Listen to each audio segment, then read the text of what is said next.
Welcome to Best Nursing Homes Inspection. My name is Kathy, and I am an LPN, and we are putting this together to help people going into nursing homes and nurses as well. Sitting next to me is Ellen Wolf, and I'll let her introduce herself. Hi, Kathy and I got together. I am sort of consulting here since I was a director of an assisted living for a number of years. And I also am certified in Alzheimer's care.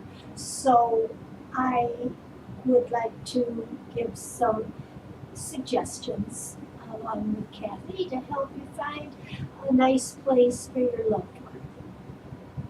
Right, we thought maybe a good place to start would be just starting to crack the door open a little bit on things that you may not know, and it will help you understand it's a very complex subject of finding a good nursing home.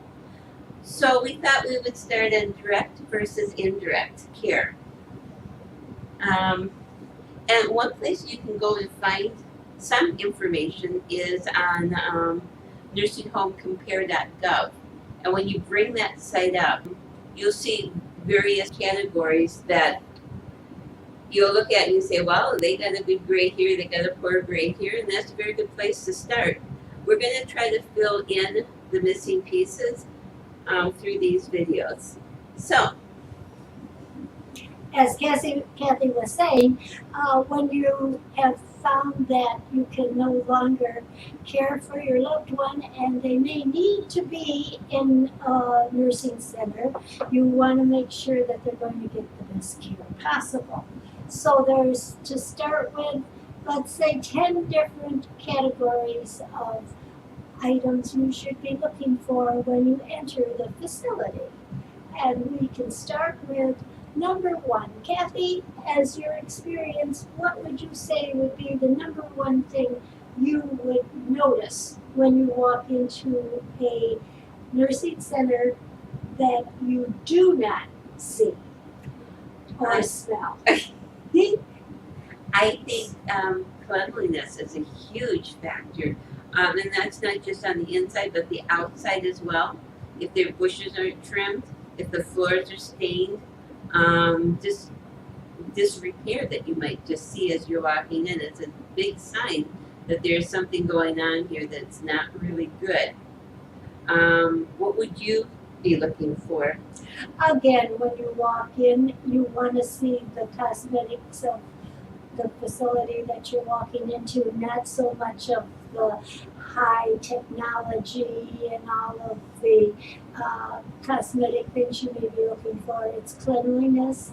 It's what the residents of the facility are wearing, what they look like. Are they just shoveled? Do they look like they're being cared for in a hygienic manner? And are they all just kind of sitting around sleeping? Or if it looks like they're able to interact with a social function, are they in a place where they can gather and socially interact? Or are they all just kind of sitting in their rooms all by themselves? That's one of the things that you're looking for. That's a very important thing to be looking at. I think another thing that when you first come in, you look at, oh, there's some really beautiful furniture. And you can go into the place where they bring you to sign the papers. It's gorgeous in there. Go instead and look inside a few of the rooms and see if there is a disparity between what you're seeing in the offices and what you're seeing actually in the rooms that people are going to be staying in. And then you want to check, does the plumbing work? And do you see any, anything that you wouldn't want in your own house? So as you're going in, what is your general first impression? Because as we all know, you can never take back a first impression. That's true. There you are. Okay. The number two thing that you might want to be aware of is yourself and your notes. Before you go anywhere, you want to write down a list of the things that are important to you so that you will not forget It's just like going to the doctor and you walk out of there and say, oh, I forgot to tell them about such and such. You have your list available and you want to make sure that the questions that are important to you are asked and answered. And some of those questions even could do with how many nurses are going to be on the floor or how many C.N.A.s. They also have a little book. Each nursing home is required to keep, actually, I believe on every wing, saying, the level of care that is being offered. So it could be we have 9 staff, like 2 LPNs, 1 RN, and the rest C.N.A.s. You'll see that, and you'll know have they been meeting it because you can page back.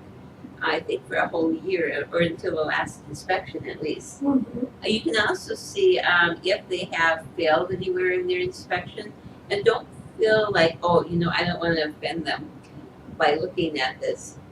You're not offending anybody. This is well known, well documented material, and you need to study that before you make a decision. And it is required Florida law that they post the latest inspection results in a public place for everyone to see. Plain sight. And don't be upset if you see a minor infraction either. You will see what it is that they needed to address, and then you will also see on their plan of action to correct it. And unless it is something that is really outrageous, in most cases, the inspectors are very strict and they will find something. So don't be afraid to look and say, oh, well, here it is. They did find something wrong with the ice machine in the kitchen facility. Well, that's not a caregiving situation if it's minor. And again, remember that health inspectors and the state inspectors come in and they will shut the place down if there's anything egregious happening. So always just look at the information on the last inspection, and then if you have any questions about it, then feel free to ask the administrator. Yes. Which in your case would have been you. Would have been me, yes.